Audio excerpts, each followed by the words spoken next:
avec Karine Rebstock, donc directrice retail internationale d'Orange. Alors, Bonjour. Karine Bonjour à tous.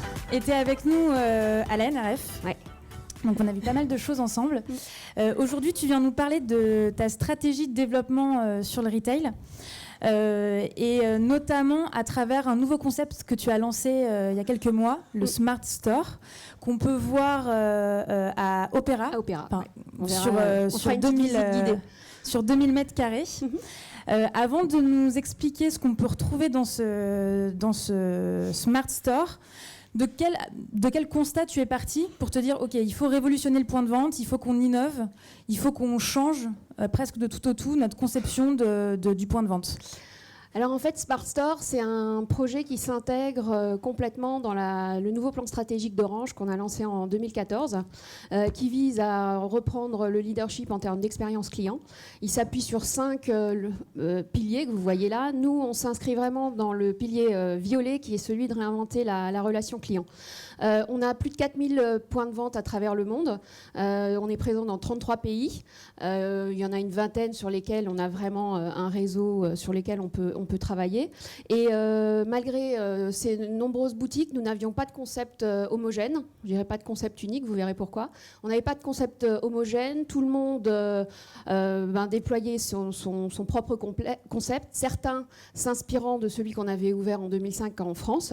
Mais ce nouveau plan stratégique a été l'occasion d'aligner tout le monde et de résoudre un certain nombre de problèmes qui étaient les nôtres autour de la gestion de l'accueil, de la présentation et la prise en main de tous ces nouveaux outils technologiques sur nos smartphones et tous les usages autour.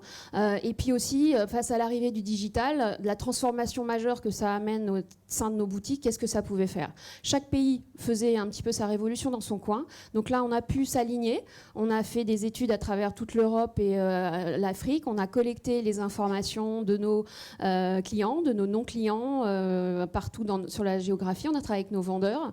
On a regardé un petit peu ce qui se faisait comme innovation dans tous les pays et on en a créé en fait un concept unique qui a été aussi fédéré autour de la nouvelle plateforme de marque qui nous permettait de mieux exprimer ce qu'on avait en termes de preuves à montrer sur comment Orange pouvait accompagner ses clients sur ce qui était essentiel pour eux autour de la maison, de la famille, du travail, de la santé, du bien-être, de l'argent, parce qu'en Afrique on est une banque, et puis une nouvelle identité.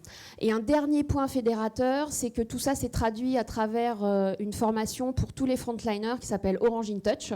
L'idée étant de pouvoir faire en sorte qu'ils puissent, à travers les contacts qu'ils ont, porter nos engagements, porter nos valeurs, adopter le bon ton, le bon comportement pour être dans cette nouvelle idée de j'écoute, j'agis, je réponds de façon efficace à mes clients. Donc ça a été la base. Juste une question, cette phase de benchmark, elle a duré combien de temps? En fait, on a commencé le projet en fin 2012. Parce qu'il a fallu aussi convaincre en interne. Orange n'est pas un groupe centralisé. On laisse beaucoup d'autonomie au pays. Et c'est vrai que pour certains, c'était un peu se dire qu'on pouvait avoir un concept à peu près homogène entre la France et le Botswana. Ça allait pas tout seul, même pour moi au début, je vais être honnête. Donc finalement, c'est en travaillant avec les gens qu'on s'est rendu compte qu'il y avait vraiment un alignement sur un certain nombre de choses. Et puis tout le travail qui a été fait à l'époque avec Odile Roujol a permis de vraiment aligner tout le monde sur la partie expérience client et progrès à faire. Donc, je vous parlais d'un concept homogène parce qu'effectivement, on a des choses très différentes. Je vous en parlerai un petit peu. Mais par contre, on a une plateforme et des fondamentaux qu'on a voulu vraiment que tous les pays appliquent. Évidemment, une boutique toute seule, sans son écosystème digital, c'est mort, c'est fini, ça ne marche plus. Donc, on a voulu vraiment avoir quelque chose qui fonctionne dans cet écosystème physique et digital. on leur demandait de travailler sur tous les use cases autour de la recherche du store locateur, la disponibilité du stock, la possibilité de prendre rendez-vous, tout ce qui pouvait permettre de préparer la visite. Donc ça, c'était pour la partie client. Et puis pour les vendeurs, on avait nécessité d'avoir, on parlait d'informations 360, c'est insupportable pour un client d'arriver chez nous et de passer en revue tout ce qu'il a déjà dit au service client, ce qu'il a vu sur le web, etc.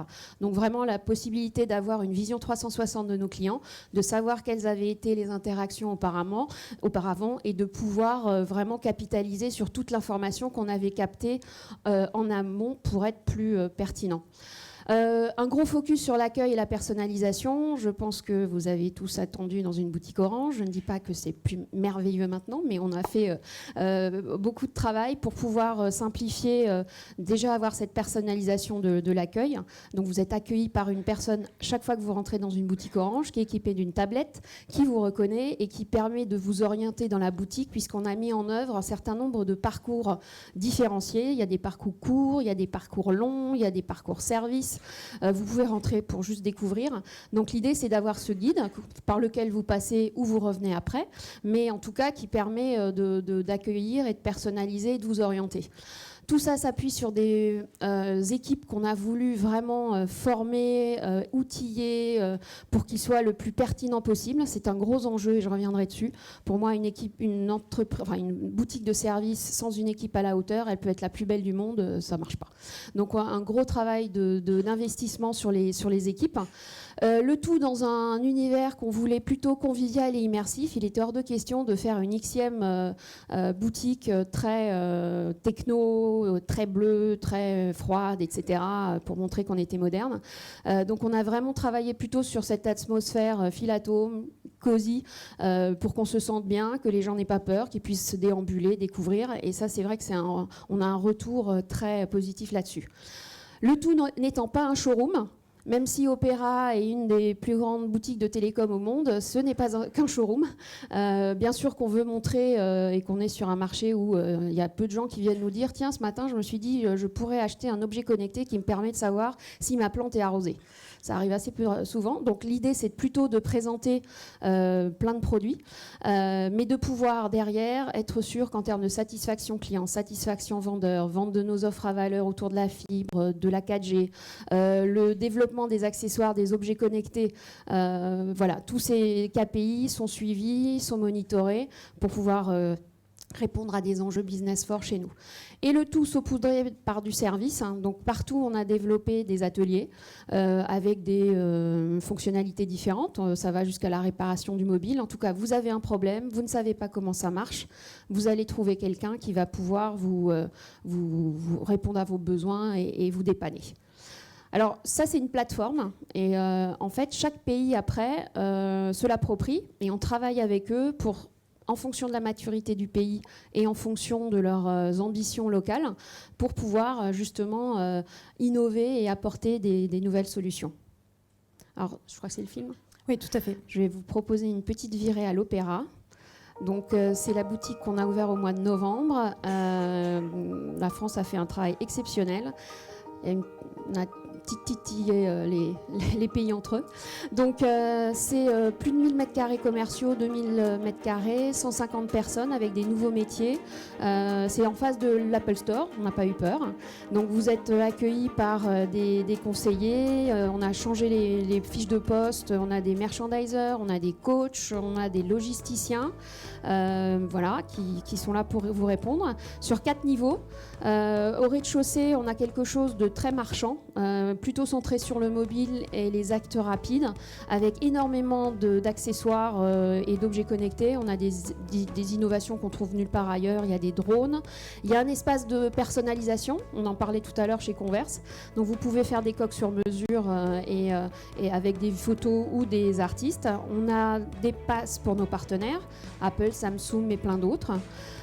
Au premier étage, c'est un espace qui est plus dédié à être sur la maison, la cuisine, la télé, les pros, la formation, la banque, où on peut passer plus de temps, on peut tout tester, on peut tout comprendre, c'est très pédagogique et vous le faites seul ou accompagné justement. Là on a l'espace bien-être où les flagships se tirent la bourre sur le nombre de kilomètres que font leurs clients. On a mis à disposition le rechargement pour qu'ils soient tranquilles et se baladent. Et derrière, on peut tout essayer. Au sous-sol, vous avez le royaume de nos coachs et de nos conseillers techniques. On prend du temps pour réparer dans l'atelier, pour répondre à vos besoins, à vous expliquer comment ça marche. Et on a un beauty bar. Voilà, comme Sephora, pour nettoyer votre mobile. Et au dernier étage, on a la mezzanine qui est là et un espace un petit peu pop-up, c'est-à-dire qu'on peut faire des événements internes, des événements externes. On a des partenaires qui viennent. À Noël, on pouvait faire du ski en réalité virtuelle, on pouvait faire une bataille de drones. Donc c'est un lieu qu'on veut animer sans cesse et pour que les gens reviennent. Je trouve que pour le coup, vous êtes allé encore plus loin que le magasin Samsung à New York. Parce que du coup il y a une vraie expérience, c'est très concret et derrière il y a un vrai accompagnement. Ouais. Et puis c'est un lieu d'innovation. Tous nos Smart Stores sont pour chaque pays des lieux d'innovation. On teste plein de choses pour les clients, pour les vendeurs, pour voir ce qui marche. Alors je vois le temps, donc je ne vais pas passer en revue tout ça, mais on a vraiment pris tous les items et on a essayé de challenger les choses. Alors justement, tu le disais, c'est une initiative internationale. Vous avez développé ces projets-là dans quel autre pays ? Alors aujourd'hui, on a 150 boutiques qui ont ouvert à peu près depuis 18 mois. Les premières étaient en Pologne et en Roumanie. D'ailleurs, la Roumanie a mis la barre assez haute parce qu'ils ont fait une exécution qui était vraiment très très bonne. On est présent dans 18 pays. La France en a fait 75, l'Europe 79. Vous voyez les pays. Je n'interrogerai pas sur le nom des pays sur la carte.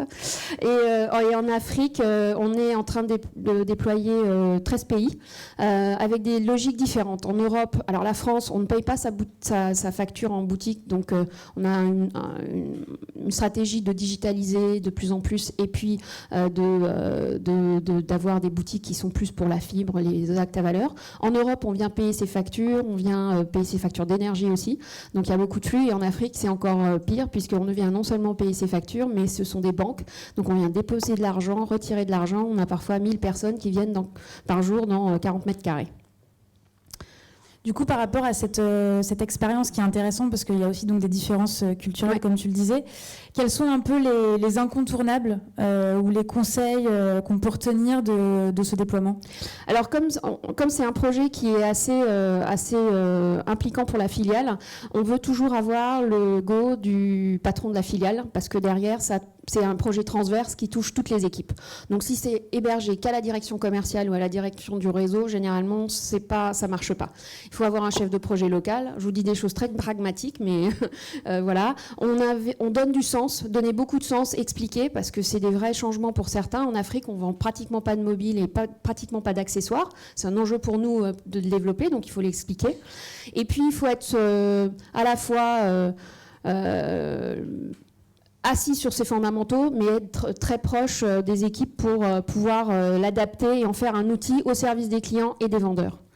L'autre point, c'est que on brasse très large en termes de chantier. On commence par définir quelle est l'expérience client, l'expérience vendeur, quels vont être les parcours qui vont être faits pour vraiment définir quelle est l'ambition du métier.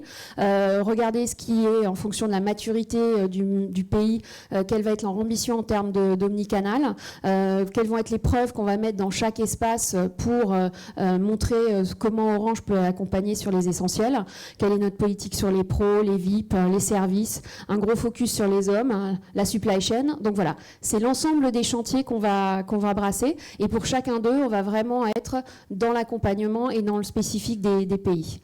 L'autre point, c'est ça ne marche pas si les équipes ne sont pas embarquées, les équipes terrain.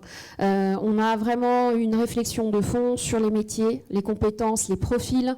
Qu'est-ce qu'on va faire comme plan de formation? On a beaucoup innové sur ce point en faisant des ouvertures à blanc, en faisant des team building, en faisant venir à Opéra, il y a plus de 100 personnes, je crois, qui sont venues pour faire client dans une ouverture à blanc avant, pour pouvoir entraîner l'équipe et faire en sorte qu'ils soient en capacité d'utiliser le concept au maximum. Un travail sur la rémunération et les KPI, parce que si vous ne changez pas un minimum votre modèle de rémunération, en intégrant d'ailleurs le digital, généralement on va dans le mur au bout de 6 mois. Voilà, organisation, process. Et puis, voilà, bon, là, on a encore un petit peu de temps. On va prendre juste une minute. Effectivement, ce que tu voulais dire, c'était que l'aspect IT était aussi important dans le dispositif. C'est toujours, d'ailleurs, je l'avais déjà vu au forum, on râle tous après les équipes IT, et c'est vrai que c'est dommage, elles ne sont jamais dans ces séminaires. Et donc, il faut vraiment faire une démarche pédagogique vis-à-vis des équipes IT pour pouvoir leur expliquer un petit peu comment les choses se modifient pour en faire vraiment des alliés. Nous, au niveau digital, on a vraiment eu 2 axes. C'est de définir tout ce qui était en termes d'expérience client, ce dont on avait besoin pour personnaliser la relation, pour regarder quels étaient nos besoins et partir de nos besoins métiers en boutique pour développer les systèmes, et puis cette partie omnicanal. Et de l'autre côté, c'est le digital au service de l'efficacité opérationnelle pour améliorer la productivité de nos clients, pour gagner du temps et mieux servir nos clients. Donc à la fois une équipe locale hyper investie et en même temps toi qui parcours le monde pour pouvoir justement travailler avec eux sur le déploiement de ces magasins. Ouais, c'est fondamental d'être proche des pays et de pouvoir comprendre leur marché, leurs clients, comment ça marche. Les 4 choses qui ont bien marché là, c'est on a un site laboratoire au moins 6 d'un central téléphonique à côté de Beaujon là, et donc on a emmené beaucoup d'équipes et ça a servi à la France et ça sert toujours de lieu de formation, de lieu de test, d'innovation pour tous les items. Et on a fait venir nos partenaires aussi, puisqu'on vous a dit avec Samsung, avec Apple, avec Huawei, avec plein d'autres, on a voulu lier des partenariats, ça leur a permis de voir la boutique en vrai. À côté de ça, on a un cadre, on est assez strict sur certaines règles, mais par contre, derrière, on est souple avec eux pour pouvoir en faire un outil à leur service. Et puis, du partage, une saine émulation, je dirais, puisqu'on a collectionné toutes les initiatives qui ont fait dans tous les pays. On parlait beaucoup de test and learn. Voilà, on a testé des choses, il y en a des bonnes, il y en a des mauvaises. Donc, il y a des nouvelles idées qui émergent. Donc, on organise une plateforme de partage et des workshops pour que les pays entre eux s'alimentent et du coup on facilite la transmission de toutes les innovations sur tous les axes. Merci beaucoup pour ton partage, et puis on se donne rendez-vous dans 1 an. Comme ça tu viendras nous raconter un petit peu l'expérience, les premiers retours à la fois en France et international. Les premiers retours sont déjà très bons. Merci beaucoup.